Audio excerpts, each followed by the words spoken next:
Good afternoon, good evening, everybody. Welcome back or welcome to the new people. We are excited you tune in tonight to another episode of As the Law Turns. I'm Judge Dawn, and I'm joined with the creator, producer, writer, talent director, set director, art creator, the boom master, Judge Vivian.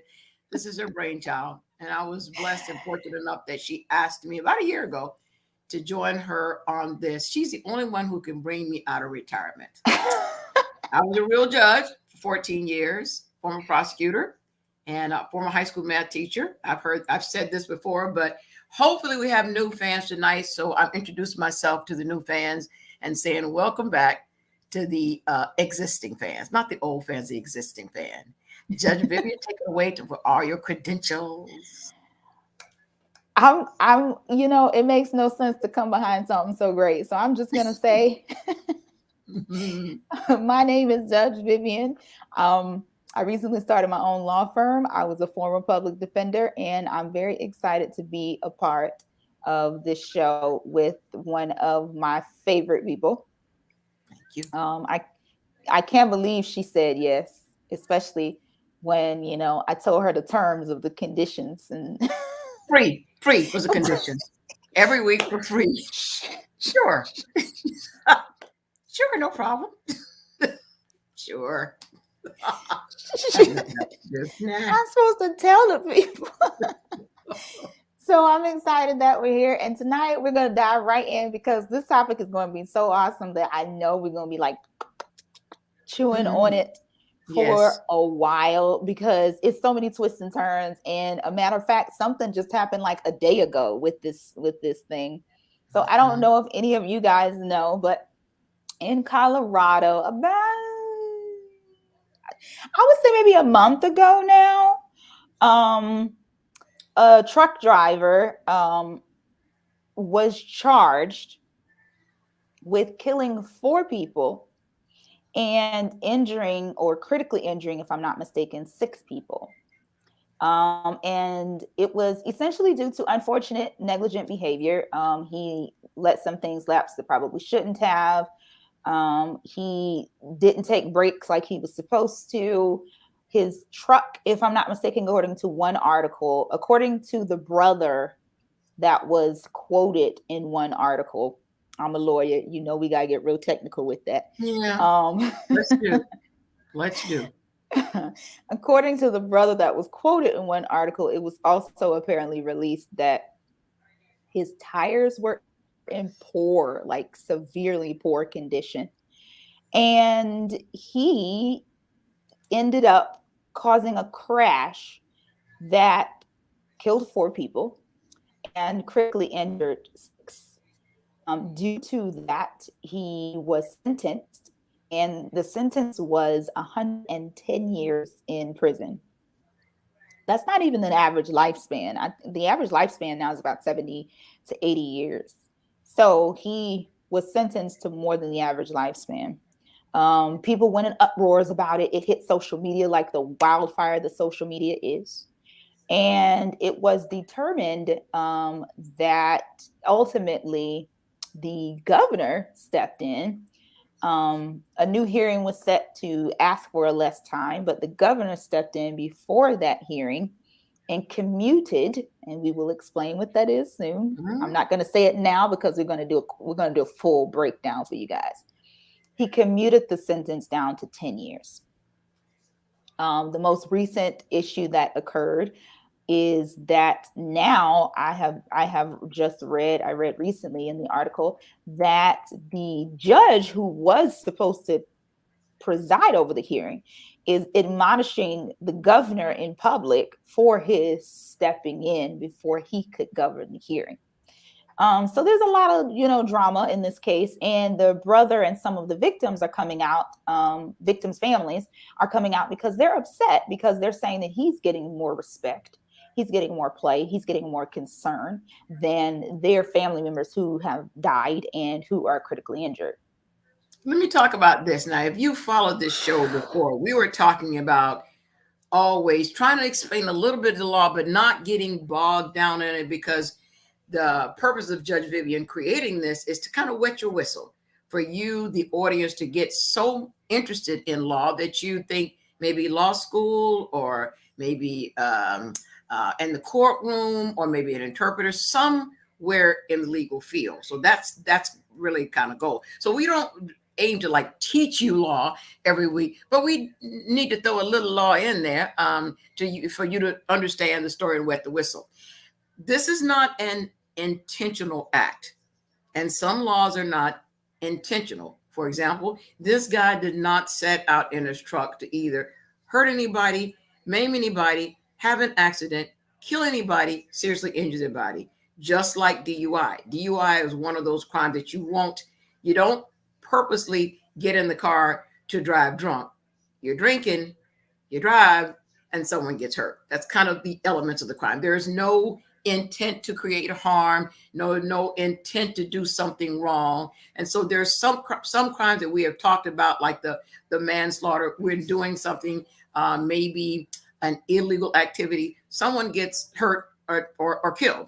This is kind of where we are right now with this vehicular homicide. Someone was killed as a result of your actions that were less than reasonable. The standard that we use, kind of a negligent thing. So we're not going to talk about all kind of law. We would just kind of want you to kind of wet your whistle, because we spent 4 years in school, 4 years in college, and 3 years in law school to kind of learn all this stuff, and still learning. The law just changes all the time. Anyway, I just want to say that as a backdrop for what we're talking about today. Can't hear you. You're muted.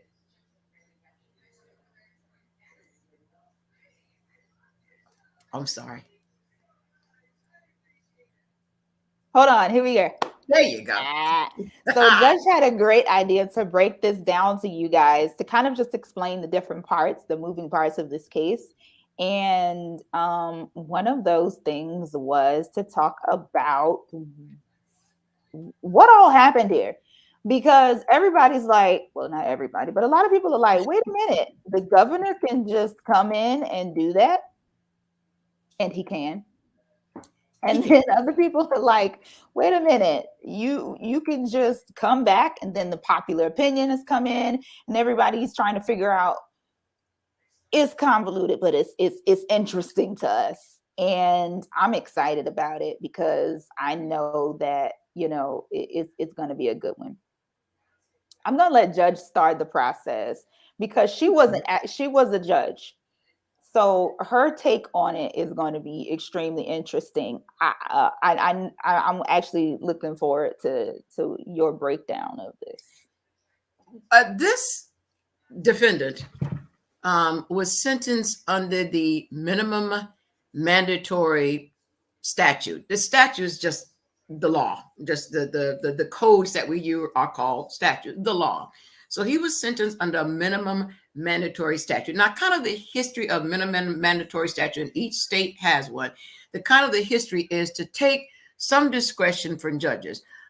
Historically, when I was a prosecutor, I started state attorney's office in 93 briefly, went back to Georgia, and came back in 95. All white middle class bench. When I say middle class, everyone there came from. She said bench, guys. Oh, excuse me. It's late. The video thing is bleeped out the word, so I said, let me tell them that she actually did say BENCH. Thank you. An all white jurist bench. Most of the judges were 45, 50-year-old plus.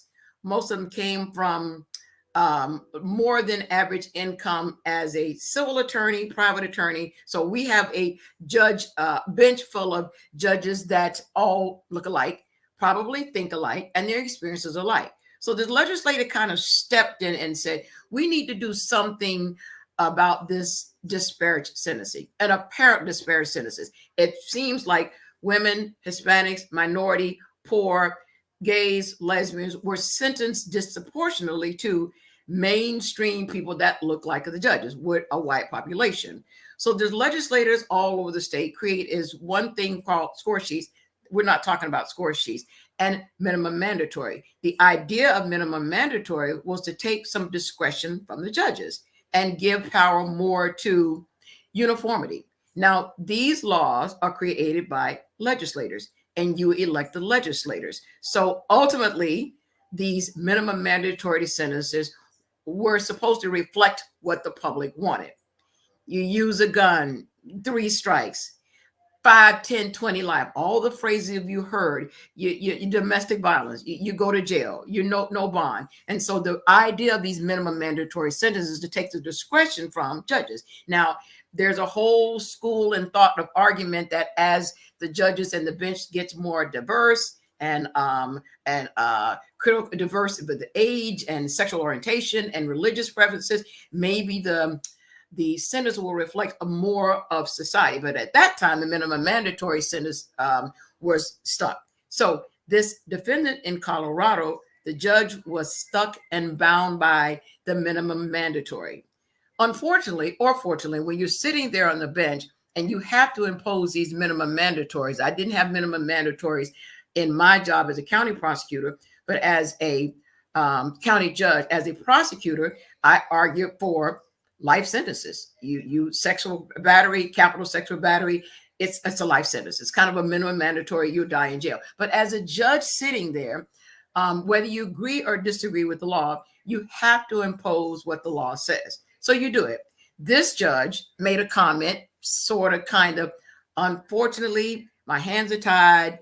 I have to do this, and understand what the judges feel, because most of us are elected. So we kind of straddle the fence to satisfy the victims and satisfy the public. So anyway, so this judge imposed the minimum mandatory, and he had no discretion. He had no way to do it otherwise. I don't know if he wanted to do something otherwise when the sentence was brought back for him before. So before he can do that, the judge, the governor, commuted the sentence, kind of did away with it, lessened it, and made some comment about, I know the judge's hands were tied. However, this injustice has to be stopped. Puts a judge in a bad situation. We are elected officials. We're bound by the law. We're sworn to uphold the law as it is written. We don't have any discretion. So unfortunately, the governor made that comment about it's a travesty of justice to do this. So the sentence is now commuted. I don't know what the commuted sentence is, maybe 15 years followed by some probation, but based on public outcry by both the public, the defense bar, the state attorney, the police officers, this guy's sentence was commuted. Now, what does the judge have any discretion now? Probably not. A commuted sentence by the governor is a commuted sentence by the governor. What's going to happen after this? I have no idea. None. But it's a tough situation for a judge to be in. Tough. Very. And according to the news articles, he commuted it to 10 years, which is significantly, drastically different. The reason why the hearing was coming back up, according to the articles that I've read as well, was because the prosecutors actually did not want 110 years. And the prosecutors were working to ask for the sentence to be reduced to closer to 15 to 20 years. And so that was one of the reasons why the case was coming back before the judge on a new hearing. So it was a very interesting take, actually, very interesting take on what happened. And I haven't heard of a commentation from on this level in the news in a minute. For those that don't understand what we mean, commutation is the political figure. I'm trying to think of the best way to say this. The political figure of the governor allows the that's the best way to say this without sounding like a politician myself. Allows the governor the authority, the flexibility, the leeway, the override, the privilege to say to the judge, this is not what the legislators intended when we created this minimum mandatory. There's a very interesting comment by Monica TB, which I says, see it. I'm going to bring it up. It says, hello, judges. But I think it was a comma there. Judges have too much authority and power without accountability. and the next sentence, or oversight. Or oversight. I think that's a very interesting comment. Let me take issue with that by not taking issue. We put on our pants and zip our dress the same way of everybody else. We're sometimes unsure. We're sometimes insecure. We're sometimes have to sit with other judges and say, I really don't know what to do. But bottom line, when we zip that robe up, no one else makes the decision but us. And it's hard to speak for every judge. I know the 42 judges in my circuit, we often conference about what's the good thing to do, what's the right thing to do. And once we make that decision, there's no discussion, there's no take back, we make it. Almost like punishing your child. When you tell a child, if you do this, these are the consequences. And when you deliver the consequences, you deliver it with firm authority, not like, I really hate to do this. I know, you beat up your girlfriend, but don't be mad at me, but I'm going to send you to jail for 5 years. That's not the way you govern yourself. You put on that robe, you're sworn to do something, and you do it. Sometimes with the stern face, sometimes you can laugh a little bit. When you say too much authority and no oversight, oh my gosh, we have oversight of everything. We have public opinion. We're elected officials. We have the Supreme Court that all you have to do is file a complaint against us. We're now subject to everything because we were mean to you, or we discourteous to you, or we told you to sit down, or we told you to shut up, or we took your child away. We have scrutiny all the time. Probably that's why we get paid what we do, because the job is pressure and stress. Can I say every judge takes a responsibility that seriously? Probably not. Not every doctor, not every teacher, not every lawyer, but we are under a tremendous amount of pressure. I used to tell people, every time I sign my name on a document, someone's life changes. Every single time. You lose your privilege to drive. You can't go to school. I take your children. I give them those children to someone else. I take your driver's license. You go to jail. Every time I sign my name on a document, your life changes. And so when you say no oversight, my level, county judge, was scrutinized about circuit judge, a 5th District Court of Appeals, and the Florida Supreme Court. I had all types of oversight. I had a chief judge who couldn't tell me what to do, but a lot of oversight. And sometimes you come home with that little knot in your stomach and say, I hope I did the right thing. I hope so. So. And even from my perspective, there's some parts I agree with and some parts I don't with that statement. From my experience with it, I would say that this particular case is one way where, as Judge said, public opinion came in and came down on the judge, who probably didn't want to have to sentence this man to 110 years, because he recognized, just like others have recognized, that this was negligent behavior. This wasn't intentional behavior. And we would seek to maybe get someone more for intentional behavior than we would seek to get them for accidental behavior. But I'm going to throw out my devil's advocate here again. And I'm going to say that there are some, when I was reading it, I must say that there are I have some feelings toward what the family said as well. That, the family members, the people that were harmed are being overlooked.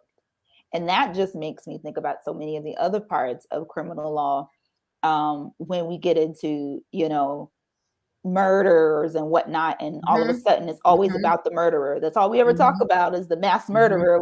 He's always in the news. We always, but we never really know or pay attention to the names of the people who were harmed. So I think it's a system, and I often say this. I think Judge has heard me say it a few times. To be human is to err, and to err is to be human.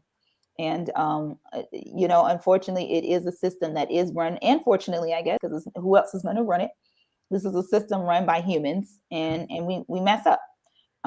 We make mistakes, and in this particular instance, I don't know here. I think that some of his actions, I would say, is intentional. Why do you say that, Vivian? Because he knew his breaks. If the story regarding his tires and his brakes and stuff was true, he knew that could cause a likely severe harm. But then I also think about the pressure that truck drivers are under to get these orders out. And with COVID lately, things are so backed up. People are not excited about these COVID things happening. People are not excited that their packages are being delayed.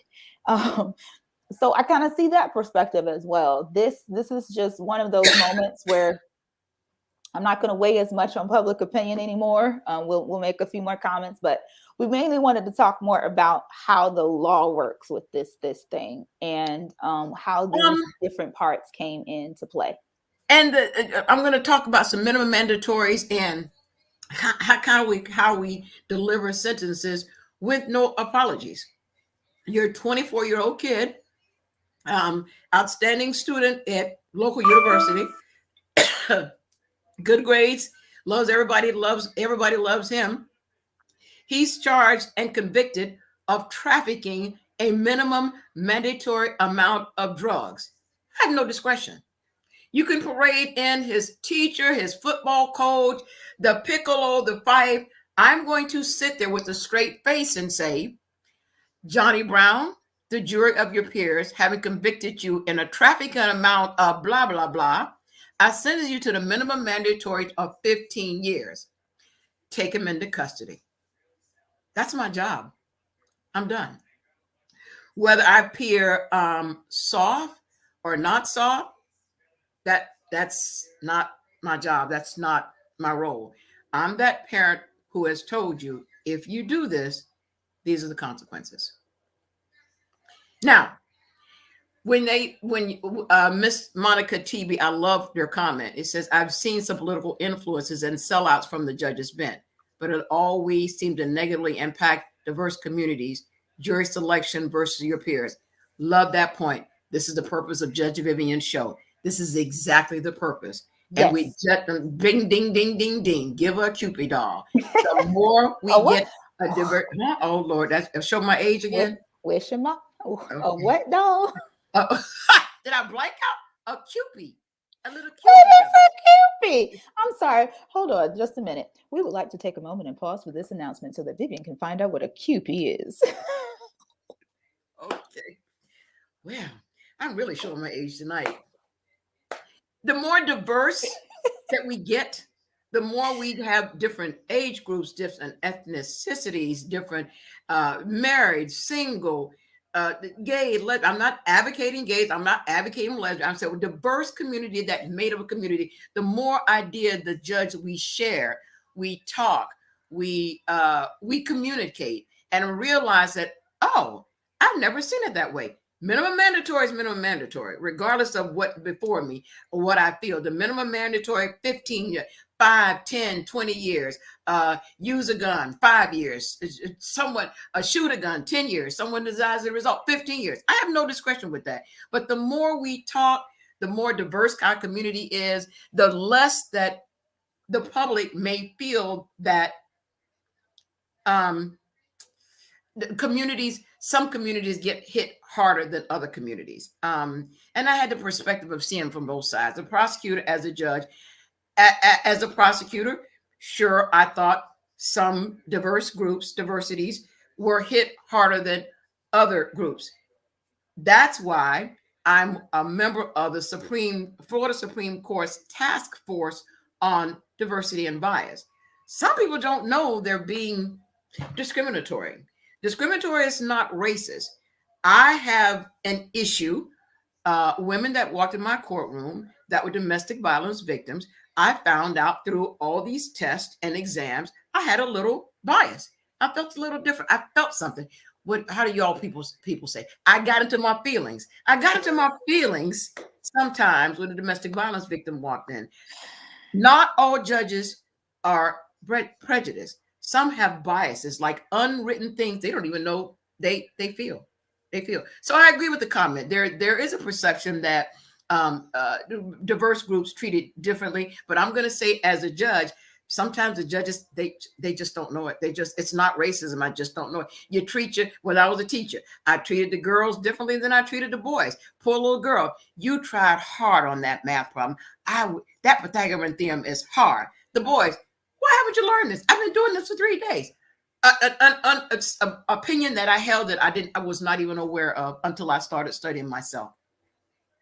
I'm talking too much. And self-examination is important. It's definitively important. But I used to call, for the record, I used to call black jurors black unicorns because they were so rare. So rare. And you are correct. A lot of times they would get pushed off and very quickly, and you'd be like, "Wait a minute, why you sitting them down?" But that's as the judge mentioned, that's the reason why I have this show, because only 5% of lawyers are black, and I'm tired of going into courtrooms. And it happened today. I was not only the only woman in the courtroom, but I was the only black person in the courtroom. So it was like, oh, okay, wow. In the lawyer's box. So this is what the show is about. That's why we're promoting it. That's why we're trying to give out this information and get you to learning and get you to engage with us to learn more about it. But sometimes, do you think that the decisions are that cut or dry, or do you feel that some decisions are made based on the individual? I'm going to say this to this question. I agree that some of them are biased. I'm not gonna sit here and say that it's not. I do think that, as Judge said, some of that bias creeps into your decision, and some of that bias creeps into your decision based off of specific individuals. Absolutely. Otherwise, the swimmer guy whose name fails me, and let's be honest, I'm not that drastic to finding out. That raped the girl wouldn't have gotten probation, and the judge wouldn't have said, "Oh, it's ruining his reputation." I don't give a crap about his reputation. You should have sentenced him. So yes, I do believe the bias sometimes happen with the individual. Should it? No. Does it? Yes. But in this particular instance, with certain laws, and those are the ones we're mainly discussing tonight, there are some laws that are built in through legislation. And let me explain to you too the other little trick here about what we're talking about tonight. Mandatory, and I used to mix this up all the time, mandatory minimums. I did it. You got it. You got it. Mandatory minimums are actually legislation. And legislation is what? I need some. I want to see if somebody can answer before I say it. I'm going to give it a few minutes. I'm gonna be like, ding, ding, ding, ding, ding. Okay. Let's see if we can get it. Let's see. Who has the control and power over legislation? We got some people on tonight. You just go ahead and tell us if you want to. Let's see who can win the gift card of the night. Who has the power over legislation? Matter of fact, I'm gonna leave that out there. Okay. And I'm gonna wait and come back and see so we can get a response. I want to know who has, and I'm gonna type that up on the screen for us. Who has the power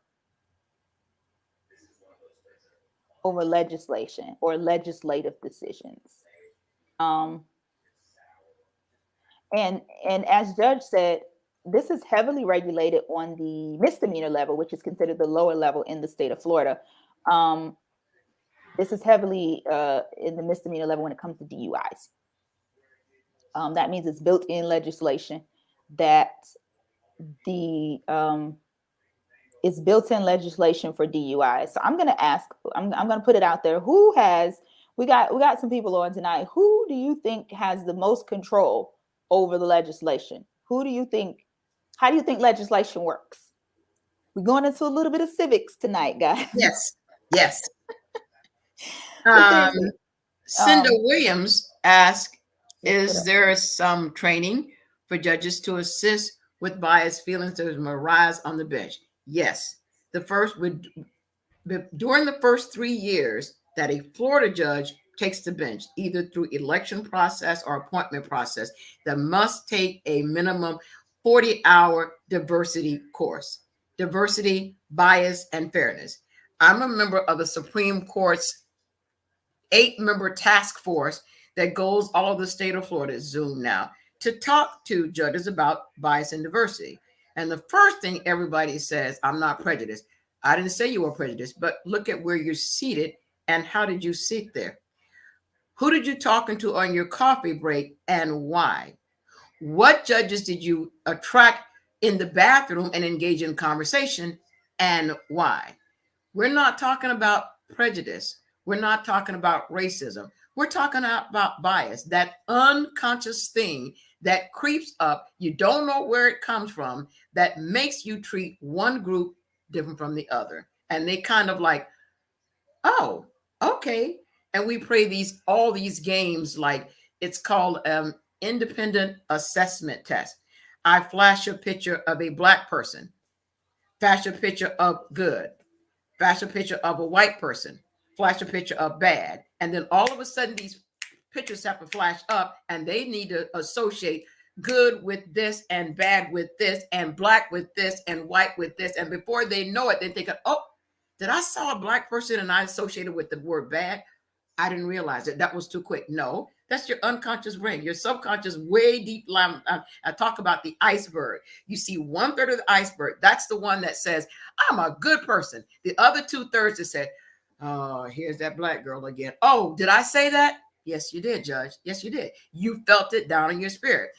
And so, yes, we answer your question. We have a minimum mandatory 40 hours, and it's a 40 hours. If you're 15 or 20 minutes late, the Supreme Court mandates I kick you out of the class. It has to be 40 hours of education in the seat. Yeah, and I agree with Monica here. Employment law, diversity, equity, and inclusion. They do this for lawyers too. They've actually gone a lot harder on it in recent times because of the George Floyd thing. So we're even also required to start taking diversity training, diversity thought processing, how we're thinking, and I think society plays a large role in this. Television, all of these things, we don't even notice sometimes the television has these biases, and we're consistently watching these shows with these biases and putting that sort of bias into ourselves, or books that we've read. So there is some training. We can't get it perfect, like I said before, but I really want to get back to my question because we actually have an answer. Yes, you do. And it says, who has the power or who has the greatest control over legislation? And Monica is correct. The people, the voters. Why did I say that?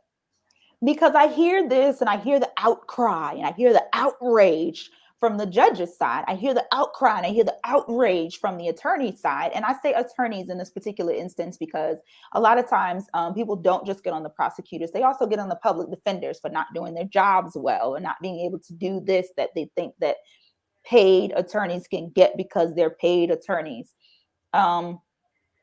And one of those things that comes into play a lot of times in these cases for all parties in the judicial system is the fact that voters are a part of this system, but don't know their role in the system, don't understand the power of their role in the system, won't educate themselves in this system, and will sometimes just vote for something because somebody, their friends, cousin, mama, sister, auntie, uncle, brother told them that it was a good idea.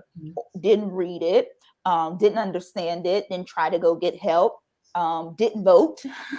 And then these things get voted into, as I said, legislation.